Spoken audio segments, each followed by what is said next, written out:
Welcome to 5 Minutes Alone with Rodney James. Joining us on today's show is longtime UFC lightweight fan favorite, Melvin the Young Assassin Guillard. Melvin, welcome to the show. How are you, my man? I'm good, man. Thanks for having me. My pleasure, my pleasure. We're certainly glad to have you here. All right, so coming up this Saturday in Manchester, England, you're going to be taking on Ross Pearson. So tell us a little bit about how your training camp and all your fight preparation is going. Training camp was great. I'm actually in the middle of a weight cut right now, giving you guys a little of my time. I do a 2-day cut, but I'm already down to 162.5, so I'm all right. I'm ahead of schedule. I feel good, man. I feel like any other fight. You know, you get the same feelings every time you get in the cage. You know, you get in there, you know, you get the nerves, that's normal. You know what I mean? And I've been doing it for 17 years, so I'm used to it. You know what I mean? I drive off the crowd. I like to put on great fights, and I think this is going to be a fight of the night candidation for a fight of the night.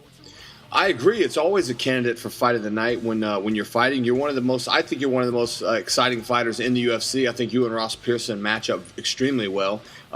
So going into a fight with a guy who's coming off 2 TKO victories and he's going to be fighting in front of his home country, does it make you more nervous going into a fight like that, or is this just another day at the office? I haven't really even thought about it. You know what I mean? Ross is one of my favorite fighters to watch. I've watched all his fights. I've been a fan of his career, and I think he's a talented fighter. I think if anything, there's more pressure on him fighting in his hometown. He has a 3-fight winning streak right now, and I'm not an easy fight for him. So I think if anything, there's more pressure on him. There's more nerves on him right now. Trying to figure out how he's going to figure out a way to how he can beat me. So I'm not nervous at all, man. I'm enjoying a paid vacation. I'm here in Manchester with my wife and friends, some close friends, and I'm relaxed, man. I haven't even really thought about the fight. I'm just working on cutting my weight. I learn about the fight come Saturday night, and I get in my locker room, and then I have to, switch to that next person. I have to be the young assassin. Right now I'm still Melvin, so it's been a normal occurrence for me. I'm actually fine right now. Well, Melvin, you've returned back to the win column recently, coming off a devastating knockout of Mac Danzig, showing us that you still have the ability to do what you do best, and that's put people to sleep and, like I said before, put on exciting fights.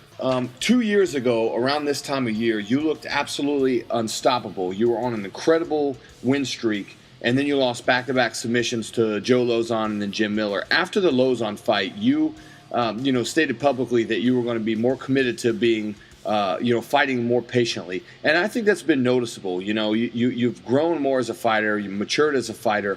How have your skills improved since you faced those setbacks? I think all of my game has improved. I get better each time I step in there. You're never going to plateau as a fighter. You never want to stay the same. You always want to evolve and get better.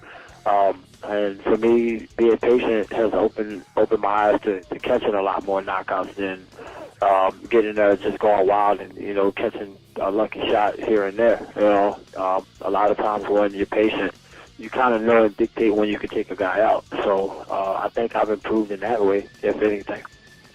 Well, Melvin, I know that I'm looking forward to this fight, so I will definitely be tuning in this Saturday to check it out. I wish you all the best of luck. At this time, is there anything that you would like to say to any of the fans or supporters out there? No, man. I just want to say, thanks to all the fans that support me. Thanks to all the fans that hate on me. And I want to go out and do my job on Saturday night and get this win and bring it back to the U.S. Very well.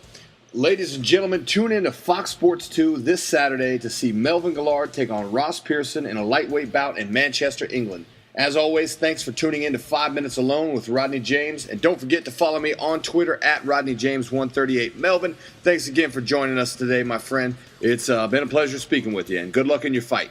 Thanks for having me, bro.